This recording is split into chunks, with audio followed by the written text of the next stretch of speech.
Om Namo Bhagavate Vasudevaya. Om Namo Bhagavate Vasudevaya. Om Namo Bhagavate Vasudevaya.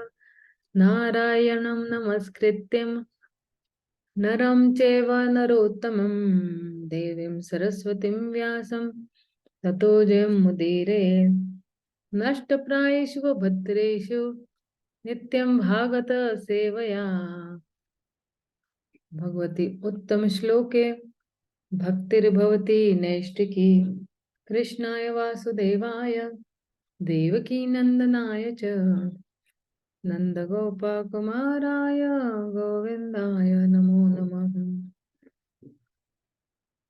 Hare Krishna, dear devotees. So, welcome to the Bhagavatam session. So, we're going to start with the 10th chapter today. That is the concluding chapter for this particular canto. So just give me 1 minute. I'll just share the screen with you all quickly.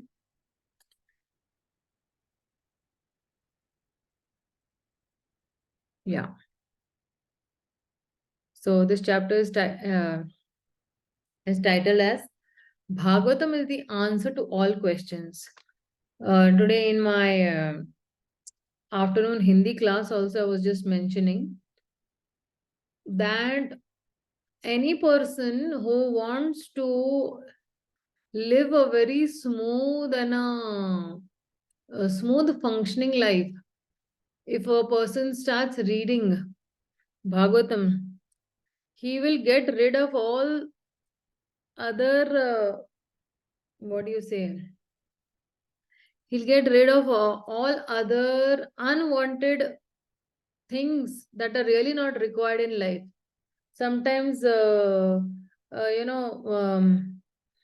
waste a lot of time in certain arguments and certain, back and forth answers and prajalpa and all these things. So what Bhagavatam does is that when you start reading the Bhagavatam, then you realize that this is the absolute truth I'm looking in for, because the soul is actually hankering.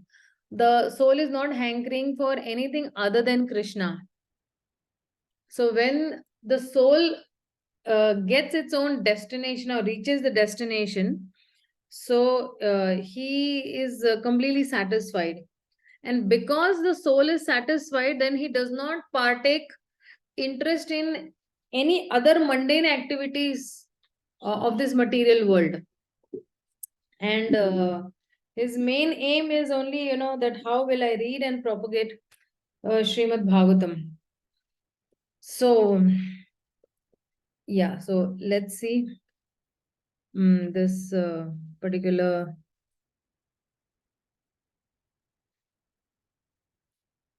chapter. So we're going to text one. So now what has happened is that the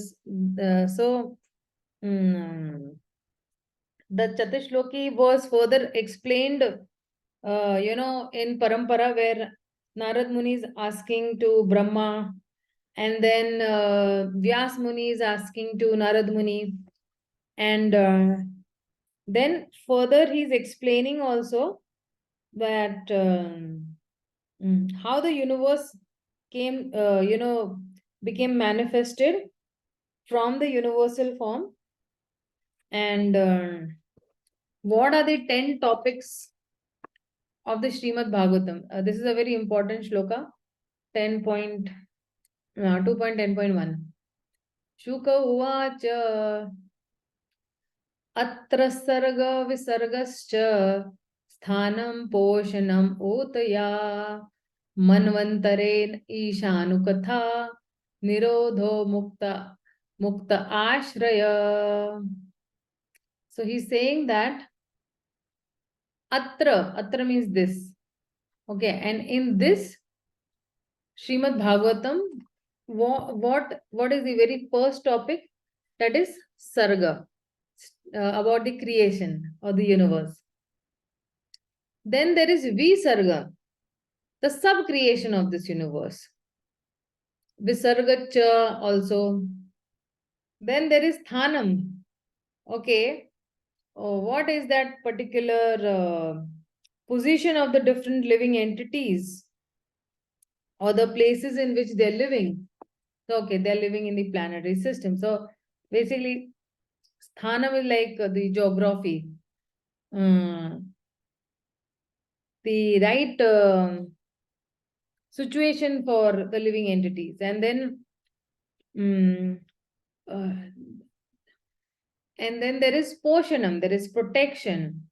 So when you say, Poshanam is protection also, but maintenance as well.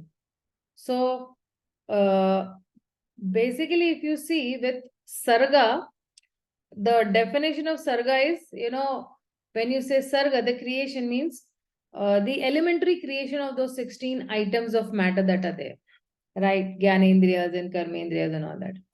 And when you say Visarga, when you say secondary creation, then how do the interaction of the modes of this material nature interact with each other, which are created by Brahma? So the primary creator is Lord Krishna. The secondary creation has been done by Brahma. Okay. And then there is Sthanam. Sthanam is the geography of this universe that I said is. And it's exactly like the victory of the Lord of Vaikuntha. And then you have Poshanam. So, I'm sorry. I beg your apologies. So then you have Poshanam. So Poshanam is maintenance equal. And this maintenance is, is equivalent to his mercy for the living entities. Poshanam tat anugraha. Anugraha means his causeless mercy. Right? And then he's saying that Utayaha. And Utiya means the Uti, the impetus for activity, the desire for doing fruitive work. And so these are actually the 10 topics of the Śrīmad-Bhāgavatam. So somebody asks, what is being discussed in the Bhagavatam? Then we can say, okay, there is primary creation, there is secondary creation, there is the right situation for the living entity, there is maintenance, and then there is Manvantara. Okay, so the reign of Manus, okay, which Manu ruled from which, and what is the perfect occupational duty of every man. So that has been discussed in the Śrīmad-Bhāgavatam also. And it's saying Ishanu Katha, Isha Anu Katha, the science of God.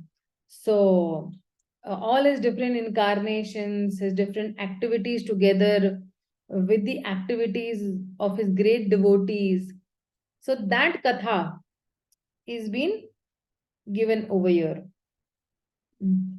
And then there is Nirodha.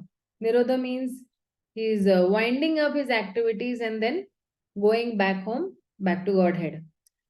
And then you have the 11th canto as the Mukti. Mukti means liberation. So the liberation means what? There is a permanent situation for every living entity, and he has a permanent form also. And but because the permanent situation of the living entity's form, he gives up that changeable form, and he goes and he attains his permanent form or the permanent Swarupa or the original constitutional position that from where he belonged to. And then you have Ashray, the summum bonum.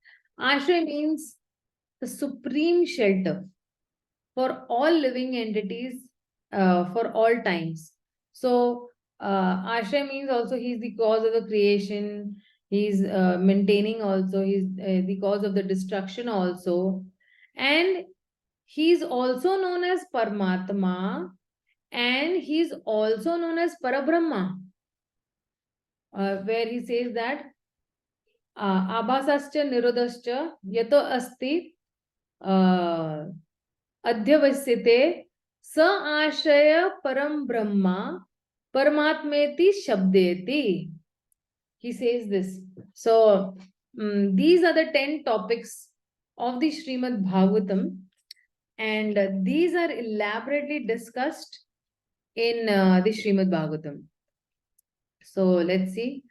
Now, Srila Shukdev Goswami starts speaking. He says that in the Śrīmad-Bhāgavatam, there are 10 divisions of statements regarding the following.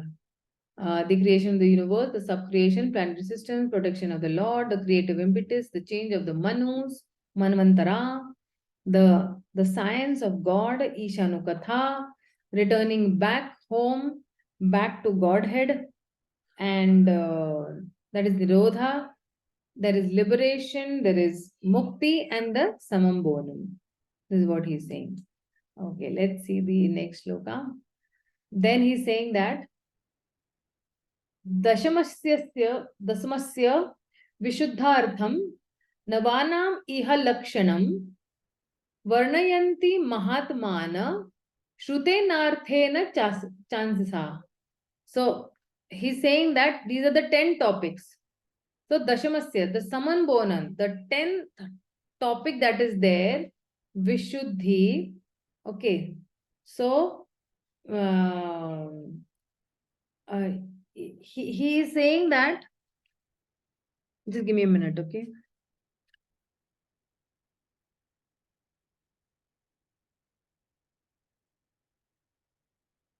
Give me a minute, okay?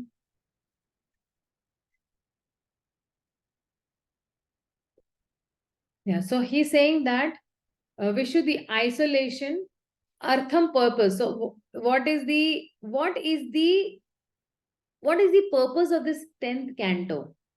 So he's saying that Dashamasya Vishuddhi Artham Navanam. So the purpose of this 10th canto is Navanam. So to glorify the other 9 cantos. Navanam Iha, in this Bhagavatam, Lakshanam, Varnayanti, they describe Mahatmana. What are they describing about? The great sages. Okay. And Arthena, it is giving a direct, explanation, and summarily also. So the purpose of this 10th canto is to actually that these 9 cantos that are there, they're actually glorifying the 10 cantos. Like for example, you have different focus lights on the altar, okay, of the temple, and the Lord is the most beautiful. But for a common man, in order to appreciate the beauty of the Supreme Lord, these focus lights need to be present in a very, very strategic position, shining on these various bodily limbs, in order to enhance Krishna's beauty. So if those focus lights are not there, or if these focus lights are not strategically placed, or if they are not placed at all, then a common man cannot appreciate the beauty of the deities properly. Not that the deities become any less beautiful, but for a common man to develop that proper appreciation of the beauty of the deities, it becomes very difficult. So therefore, the 10th canto pastimes are more pure and more sweet. But for an ordinary person to appreciate the topics of the 10th canto, unless they are very systematically taken through the first 9 cantos, which describe the other 9 topics, it becomes very difficult to appreciate the sweet pastimes of the 10th canto, and one does not develop this right kind of attitude and purity to approach the topics of the 10th canto. So that is why all these 9 topics have been elaborately discussed in all the 9 cantos. And if you see, the speciality of the Bhagavatam is that this purpose of constantly trying to bring about the most perfect glorification of the Supreme Lord. And actually, this is the mission statement of Śrīmad-Bhāgavatam. And every single word, if you see, is geared in that particular direction of trying to actually perfectly glorify the Supreme Personality of Godhead. So that is why Prabhupada says, no, every word, every syllable is so very important of the Śrīmad-Bhāgavatam. Even if he reads one word, he'll become Kṛṣṇa conscious. Now, I have faith, or all the acharyas have faith in this. All the current also acharyas have faith. Current devotees also have faith on these statements of Srila Prabhupada. What he is saying is that even if he reads one word, he will become a devotee. And many devotees have experienced this. So, okay, we'll just read the translation. To isolate the transcendence of the summum bonum, the symptoms of the rest are described, sometimes by Vedic inference, sometimes by direct explanation, and sometimes by summary explanations given by the great sages. So let's move to the third canto. I'm sorry, the third text, not the third canto. Third canto is another one week to go. Okay. Bhute Bhutamatendraya Dhiyam Janma Sarga Udarita Brahmano Guna Vaishamyad Paurusha Smritaha Visarga Paurusha Smritaha. Okay, somebody read this translation.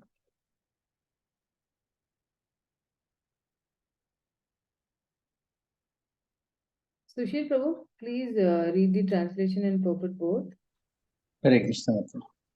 Translation: the elementary creation of 16 items of matter, namely the 5 elements: fire, water, land, air, and sky, sound, form, taste, smell, touch, and the eyes, ears, nose, tongue, skin, and mind is known as sarga, whereas subsequent resultant interaction of the modes of material nature is called visarga. Purport: in order to explain 10 divisional systems of Śrīmad-Bhāgavatam, there are 7 continuous verses. The first of these, under reference, pertains to the 16 elementary manifestation of earth, water, etc., with material ego composed of material intelligence and mind. The subsequent creation is a result of the reactions of above mentioned 16 energy of the first Purusha, the Mahavishnu, incarnation of Govinda, as later explained by Brahma in his treatise, Brahma Samhita 5.47, as follows. Mataji, if you can. So, Brahmaji, this is a very nice shloka. Okay, always all shlokas are good of Brahma Samhita, but he's saying over here, Yahakarana bhajati sma yoga nidram ananda jagadanda saroma kupa adharam shaktim avalambya param swamurtim govindamadi purusham tamaham bhajami. The first Purusha incarnation of Govinda, Lord Kṛṣṇa, known as the Mahavishnu, goes into the Yoga Nidra, mystic sleep, and the innumerable universes are situated in potency in each and every hair whole of his transcendental body. As mentioned in the previous verse, Shrutena, or with reference to the Vedic conclusion, the creation is made possible from the Supreme Personality of Godhead directly by manifestation of his particular energies. Without such a Vedic reference, the creation appears to be product of material nature. This conclusion comes from a poor fund of knowledge. From Vedic reference, it is concluded that the origin of all energies, namely internal, external, and marginal, is the Supreme Personal of Godhead. As explained herein before, the illusory conclusion is that creation is made by the inert material nature. The Vedic conclusion is transcendental light whereas the non-Vedic conclusion is material darkness. The internal potency of the Supreme Lord is identical with the Supreme Lord, and the external potency is enlivened in contact with the internal potency. The parts and parcel of the internal potency which react in contact with the external potency are called the marginal potency or the living entities. Thus, the original creation is directly from the Supreme Personality of Godhead or Param Brahman, and the secondary creation as a reactionary result of the original ingredients is made by Brahma. Thus, the activities of the whole universe are started. Hare Krishna. Thank you. Hare Krishna, Prabhuji, Hare Krishna. So, we move to the next. स्थितिर् Vaikuntha Vijaya पोषणं तत् अनुग्रहाः मन्वन्तराणि सद्धर्मा ऊतयो कर्म वासना.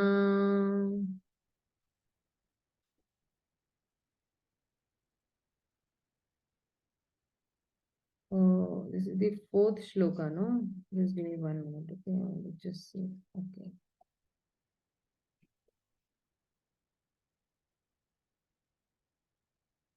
Vignesh Bro, please read this translation and purport both. Hare Krishna, Mataji. Hare Yes, Krishna. sir.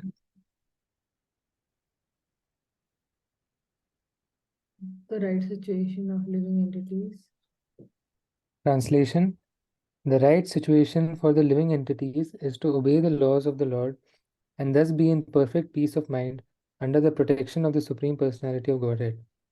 The manus and the laws are meant to give right direction in life.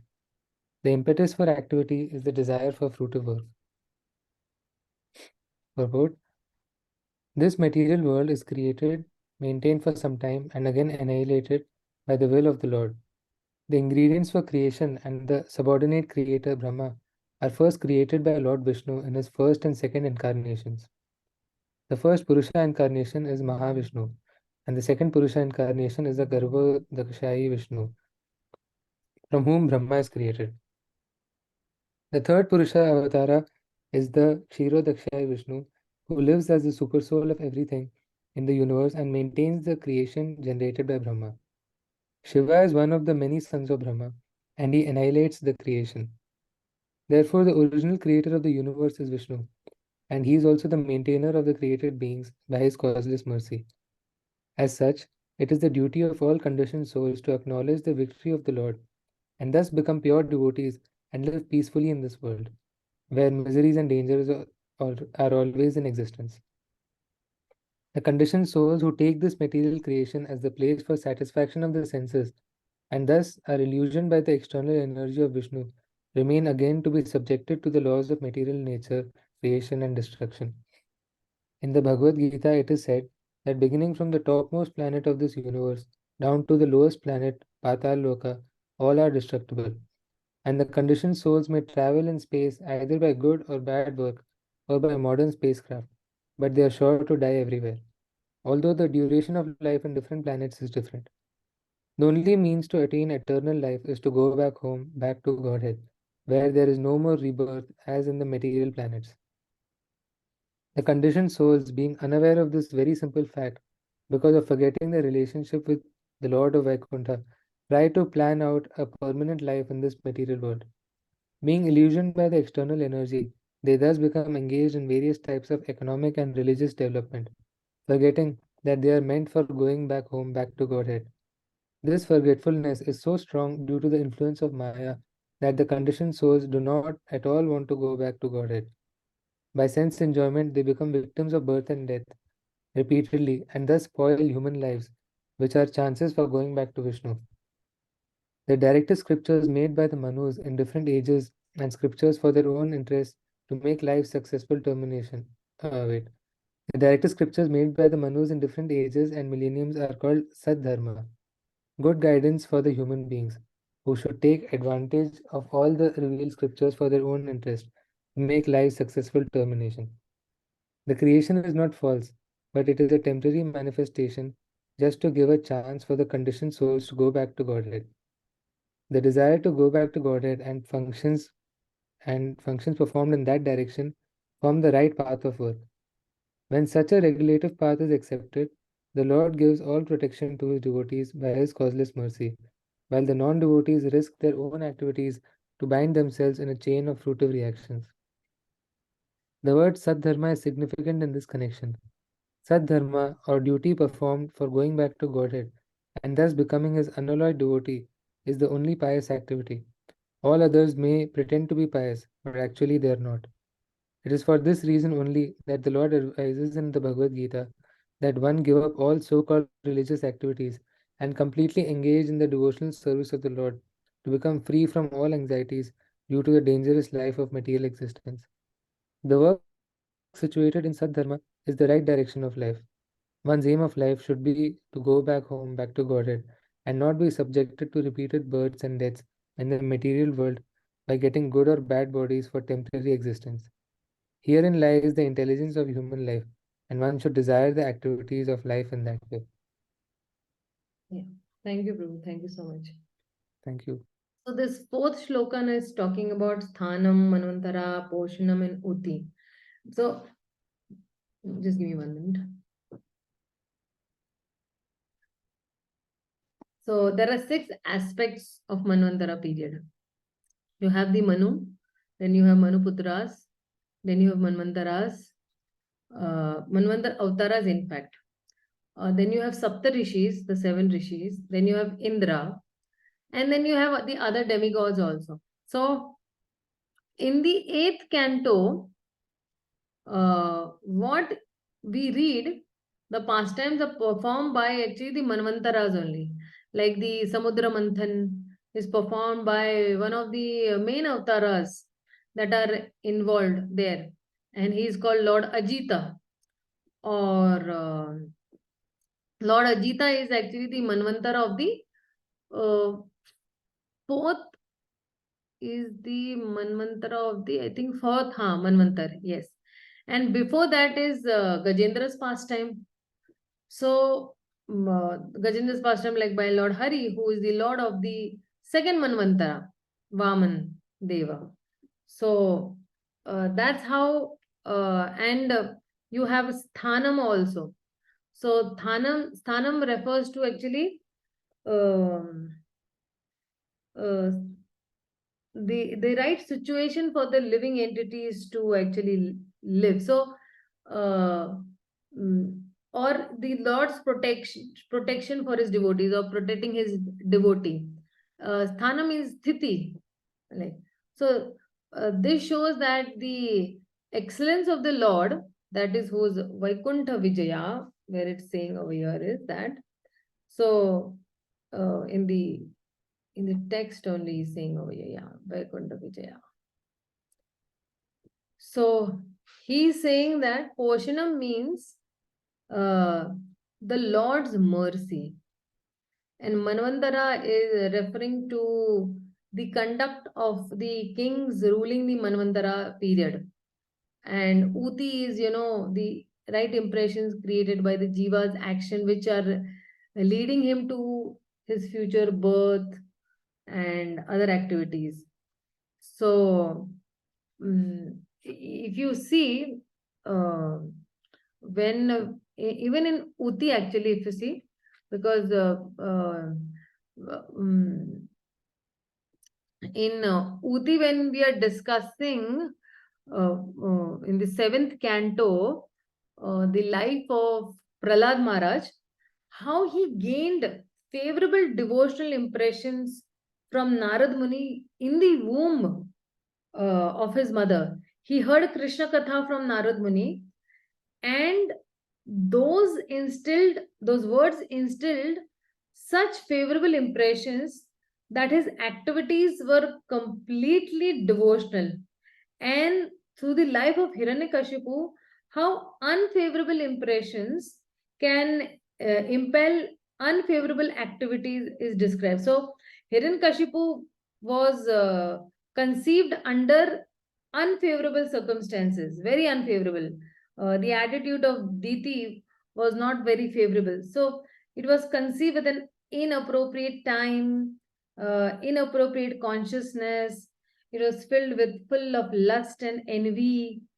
So those impressions were passed on to the child, and the child grew up to be, a demon, or you can say he grew up to be a demonic personality, performing all demonic actions as such. And the last 5 chapters talk about varnashram, in the 7th canto. So the whole basis of varnashram is uti.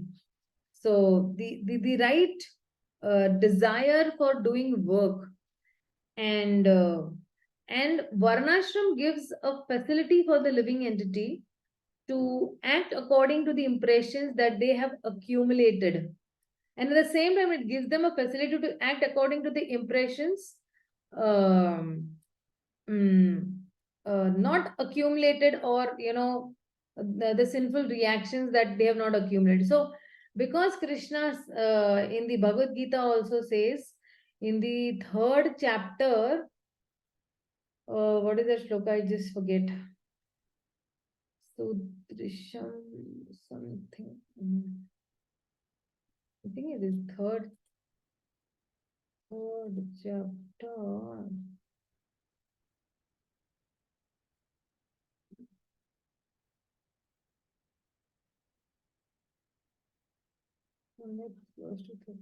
Yeah. Sudritam cheshtate swaya prakritir jnanavan api prakritim yanti bhutani nirgraha kim karishyati. So he's saying that even a man of knowledge acts according to his own nature.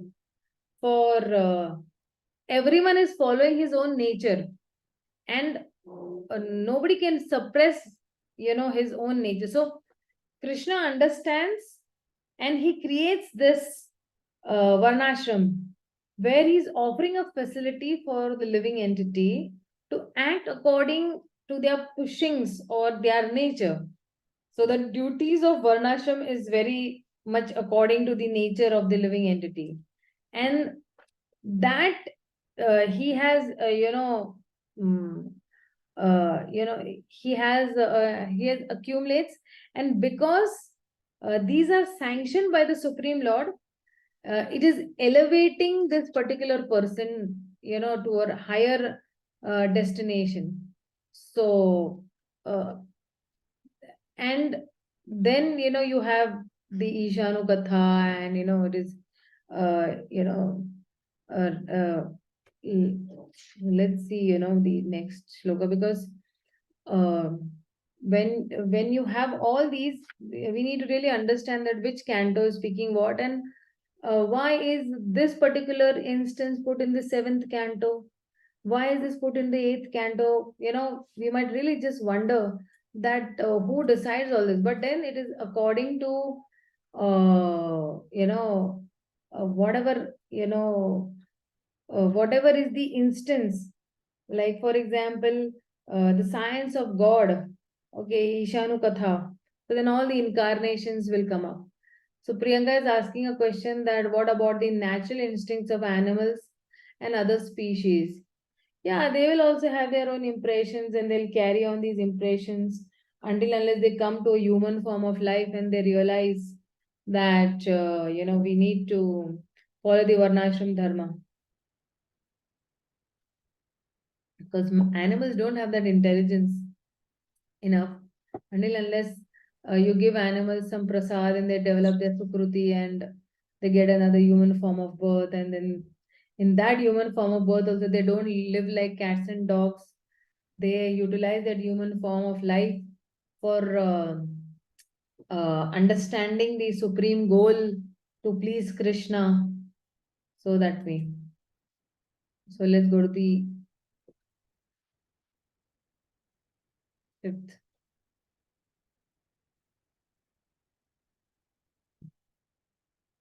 Then he says that Avtaranucharitam Hareshchasyanuvartinam Pumsam Isha Katha Prokta Nana Akhyanopa Brihanta. Yeah, somebody read this.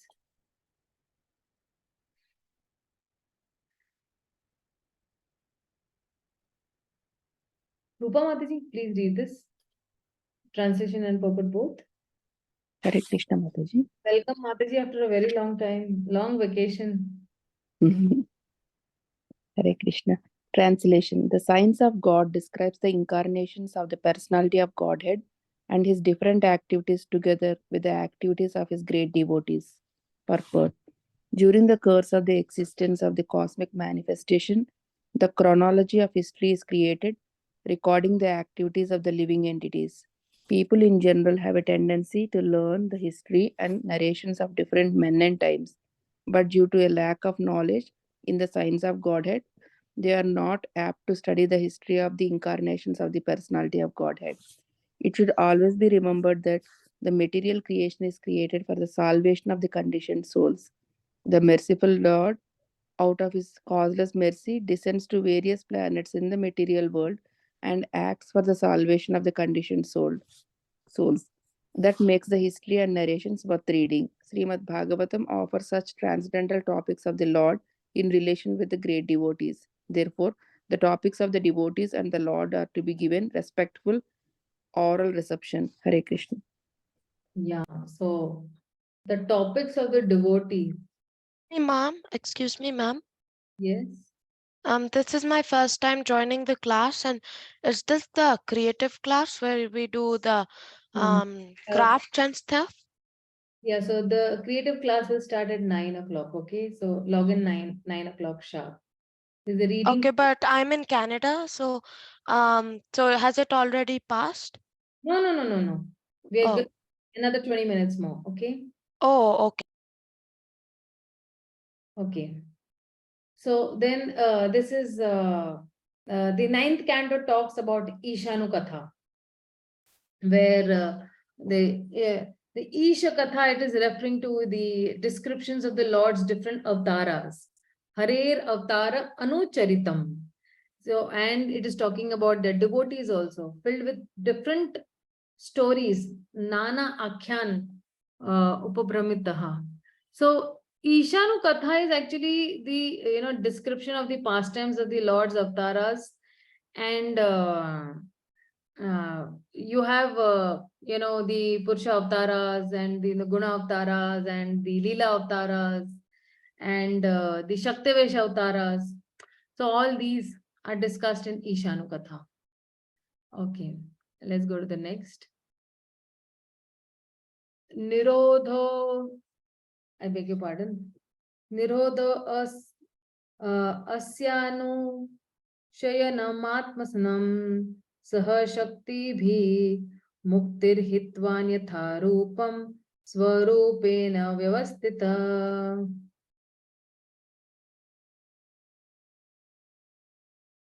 Anupro, please read translation and purport both. Translation.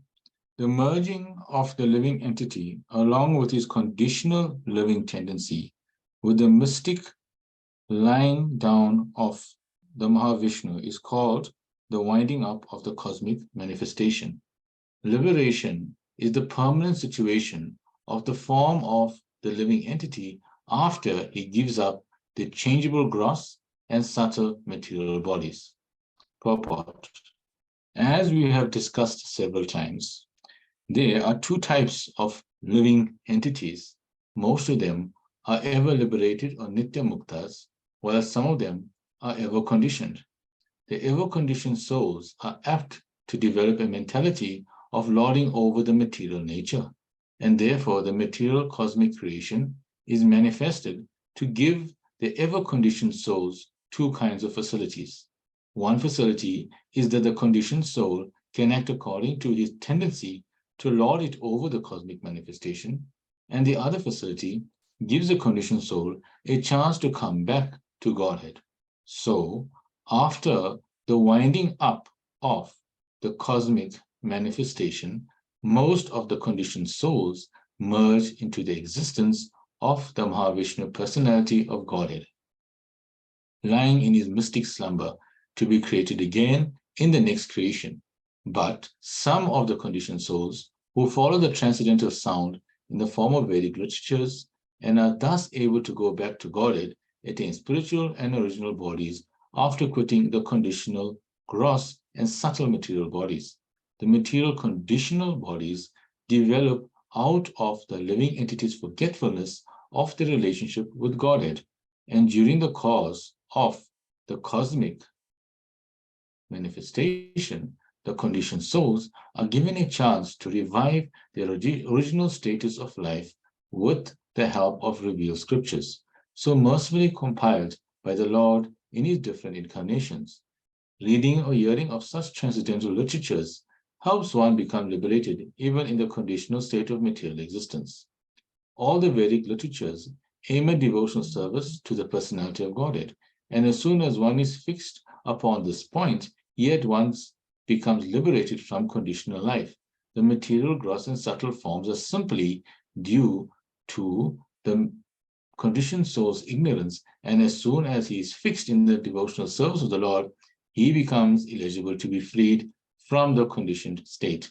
This devotional service is transcendental attraction for the Supreme on account of his being the source of all pleasing humors. Everyone is after some pleasure of humor for enjoyment, but does not know the supreme source of all attraction. Rasavai saha rasam hi avayam labdavanandi bhavati. The Vedic hymns inform everyone about the supreme source of all pleasure. The unlimited fountainhead of all pleasure is the personality of Godhead, and one who is fortunate enough to get this information through transcendental literatures like Śrīmad-Bhāgavatam becomes permanently liberated to occupy his proper place in the kingdom of God. Thank you, Prabhu. Thank you so much. So, yeah, you have in this particular text, the very first word is nirodho over here. So it's like the winding up or the merging of the living entity with, the mystic lying down of Mahavishnu. So it is actually merging of these jivas along with his material identity into the Lord at the time of the final devastation of the universe. So, and then you have mukti. Mukti means actually the jivas attain his pure form as a soul or as an associate, and the subtle material bodies, they are actually, the subtle material body, that is because you have a spiritual body also in a material body, that also gets winded up. So that's actually mukti. You get liberation, and you get the supreme shelter and the permanent situation that the living entity is looking in for. He gives up his changing body and he returns back to Godhead, to the ultimate ashraya. So, yeah, mukti and moksha. Okay, so both are synonyms only. The mukti means what actually? Mukti means the, what do you say? Liberation from the cycle of birth and death. People think that mukti means mukti from, your, what do you say? Mukti means liberation from your difficulties. बोले ना मुक्त हो जाओ, मुझे इस मुसीबत से मुक्त कर दो. So that is not mukti. Mukti means you get out of the cycle of birth and death, and you attain to your permanent situation, and you stop giving up this changing body, and you attain your permanent body or your permanent constitutional origin position, that is in the spiritual world, with whatever you are. Maybe, you might be a cow, you might be a peacock, you might be a gopa, you might be a gopi, you might be a tree, you might be a river, you might be a mountain, because everything in the spiritual world is has consciousness. So all these, whatever I've mentioned, they actually have feelings for the Supreme Lord that way. So let's go to the next. Abhyascha nirodhascha yato adhyavasiyate sa ashaya param brahma paramatmeti shabdate.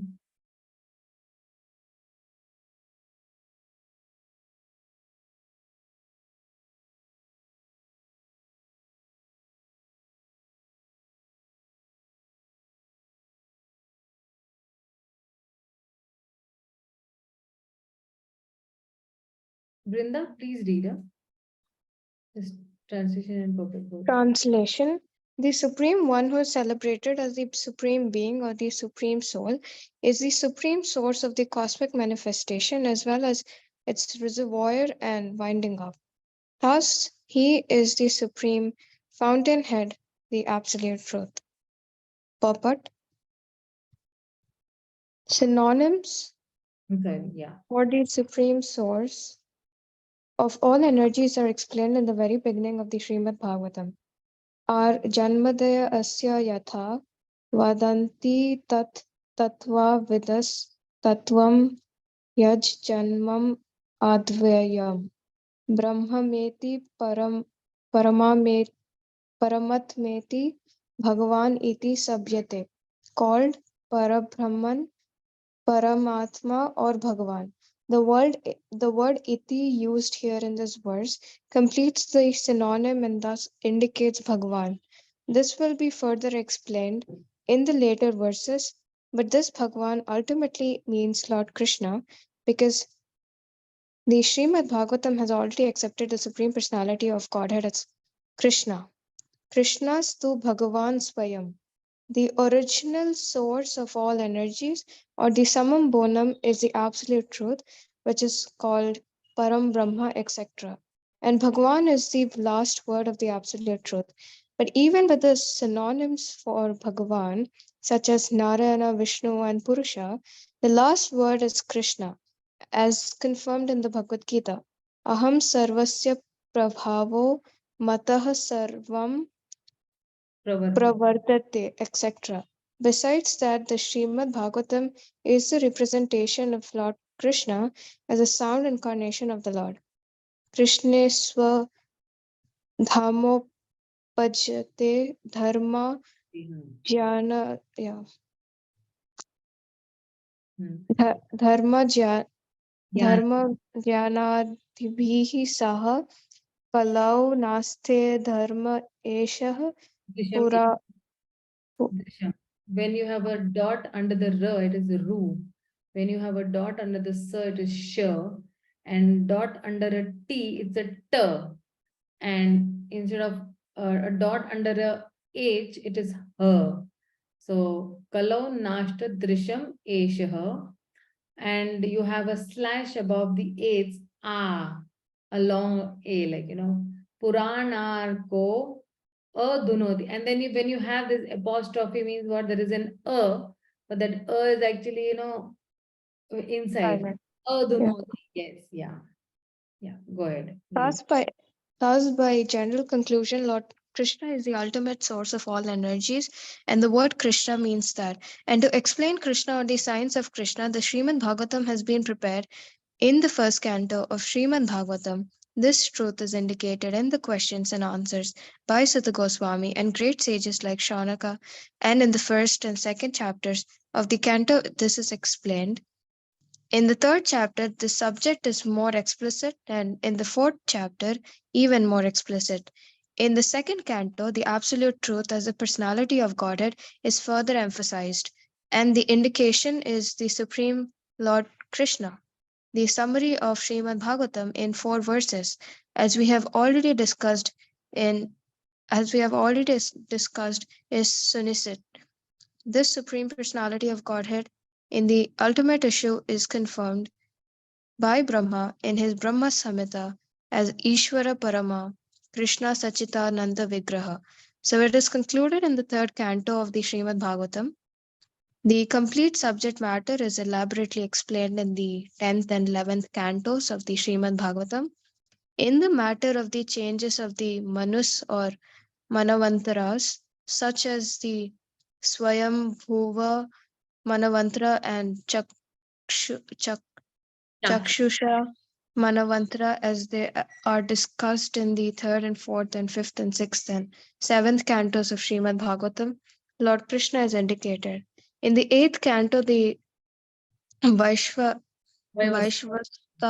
Manavantara explains the same subject indirectly, and in the 9th canto, the same purport is there.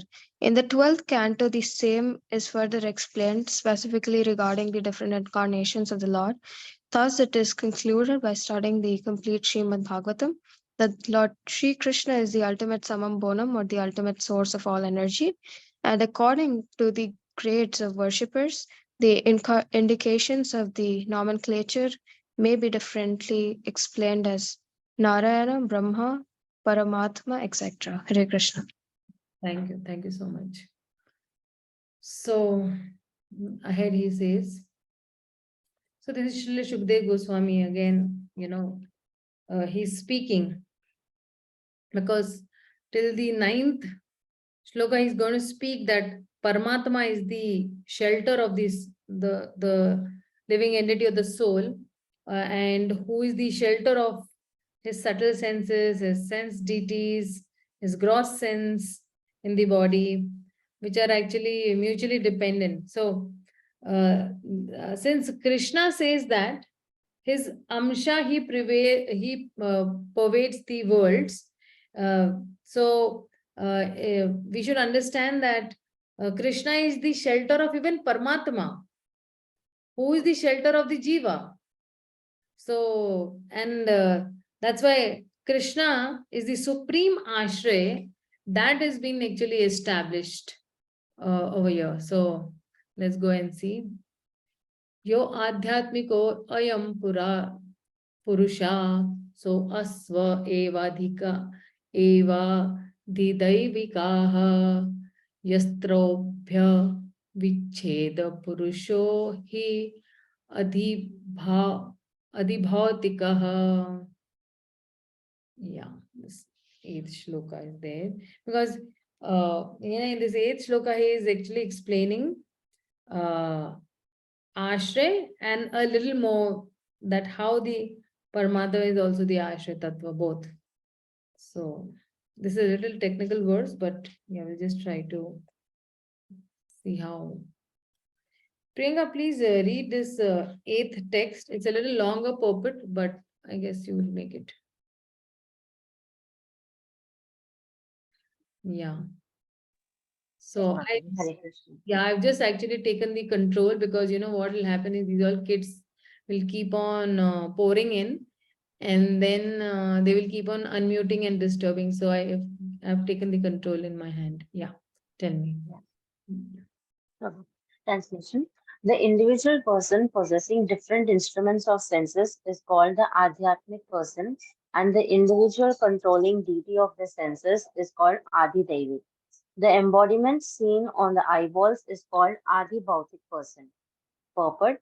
The supreme controlling summum bonum is the personality of Godhead in his plenary portion of Paramatma, or the super soul manifestation. In the Bhagavad-gītā it is said, Athava bahunaitena kim gyantena tavarjuna vishta vyaham idam krishtam ekamshena sthito jagat. All the controlling deities like Vishnu, Brahma and Shiva are different manifestations of the Paramatma feature of the Supreme Personality of Godhead, Sri Krishna, who exhibits himself in such manners by entering into each and every universe generated from him. But still, apparently, there are divisions of the controller and control. For example, in the food controlling department, the controller of food is a person made of the same ingredients as the person who is controlled. Similarly, each and every individual in the material world is controlled by the higher demigods. For example, we have our senses, but the senses are controlled by superior controlling deities. We cannot see without light, and the supreme controller of light is the sun. The sun god is in the sun planet, and we, the individual human beings or any other being on this earth, are all controlled by the sun god as far as our eyes are concerned. Similarly, all the senses we have are controlled by the superior demigods, who are also as much living entities as we are, but one is empowered while the other is controlled. The controlled living entity is called the Adhyatmic person, and the controller is called the Adhidevic person. All these positions in the material world are due to different fruitive activities. Any individual living being can become the sun god or even Brahma or any other god in the upper planetary system by a higher grade of pious work, and similarly, one becomes controlled by the higher demigods by lower grades of fruitive activities. So every individual living entity is subject to the supreme control of the Paramatma, who puts everyone in different positions of the controller and the controlled. That which distinguishes the controller and controlled, that is the material body, is called the Adi Bhautik Purusha. The body is sometimes called Purusha as confirmed in the Vedas in the following hymn, Sava Esha Purusho Anna Rasamayaha. This body is called the Anna Rasa embodiment. This body depends on food. The living entity which is embodied does not eat anything, however, because the owner is spirit in essence.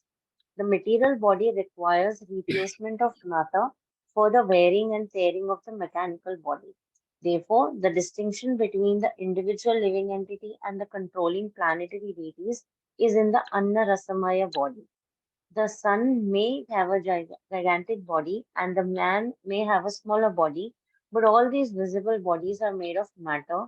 Nonetheless, the sun god and the individual person, who are related as the controller and the controlled, are the same spiritual parts and parcels of the Supreme Being, and it is the Supreme Being who places different parts and parcels in different positions. And thus, the conclusion is that the Supreme Person is the shelter of all. Thank you, Mataji. Hare Krishna. Yeah, thank you so much. Thank you. So, dear devotees, we'll just stop over here because I have an explanation to these a couple of shlokas, and then from the 10th shloka onwards to the almost you can say 35, 36 number shlokas. He answers, Srila Shukdev Goswami answers Sarga, that is the creation of the Virat Roop, and then he's answering to Parikshit Maharaj's other questions also. So it's a little long explanation as well. So we'll just stop over here and we'll meet tomorrow. So Srila Prabhupada ki jai, Gaur Bhakta Vrindi ki jai, Śrīmad-Bhāgavatam ki jai. Hare Krishna. So the summer camp devotees, we're just starting in another couple of minutes more. So you just stay tuned to the same ID. Okay.